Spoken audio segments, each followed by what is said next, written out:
American turquoise is usually defined by where it's mined, such as Kingman or Sleeping Beauty. Chinese or Hubei turquoise has historically been referred to as simply Chinese turquoise, even though it comes from many different locations. For over 2,000 years, turquoise has been mined in China and is used in many carvings and works of art dating back to the earliest dynasties.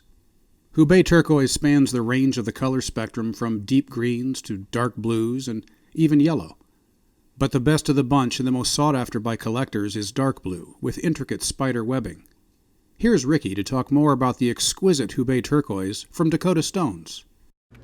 Hey guys, Ricky here at the Dakota Stones HQ in the showroom. As you can see, I've got the wonderful micro-facet wall behind me with some of our Hubei turquoise, as you can see here in the background. And I know Lance was talking a little bit about it, and I'll reiterate a few things. I love turquoise. It's my favorite stone. I'm sure all of you know that. And I'm sure a lot of you are familiar with North American turquoise like Kingman, Number 8, Sleeping Beauty. But I bet you a lot of you didn't know that there's some really nice turquoise that comes out of China, specifically the Hubei province. Cloud Mountain mine comes to mind when I think of one. Just like in America, those mines have been closed for a while.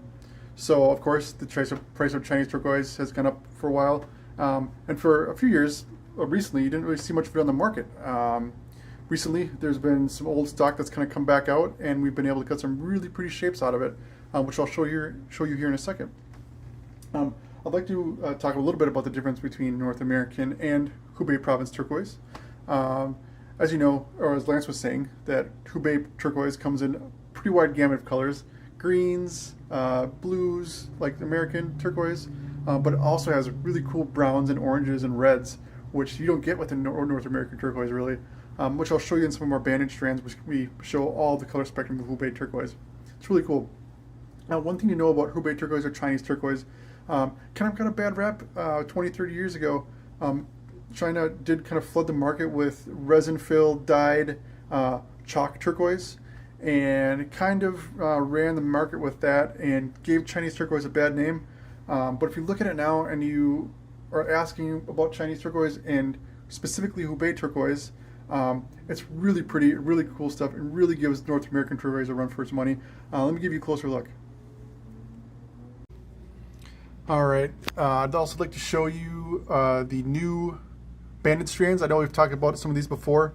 We've been doing this with the Hubei turquoise recently, and as we were talking about the really cool color gamut that Hubei turquoise has, these banded strands really show a good example of that, obviously because it's color coordinated. But we can see we start out with some kind of, seafoam kind of turquoise similar to Campitos. Then we go to your really vibrant blues like Sleeping Beauty. And what's really cool about Hubei, as we were talking about, is the iron present red and orange and sunset colored beads like these. Really cool. That's what really sets the tone for these beads and the Hubei turquoise. But these banded strands really get a good gamut of it. And if you're looking for, like I said, an inexpensive kind of alternative turquoise to North American, the Hubei is where it's at. It's almost second to none to the North American stuff. All right, I'd like to show you two more shapes in the Hubei that we have, because I really like the way what they did with these banded ones and the non-banded that we have. I think they show you a really cool color to the compared to the North American. And again, this is just a really good example of the colors you get from Hubei.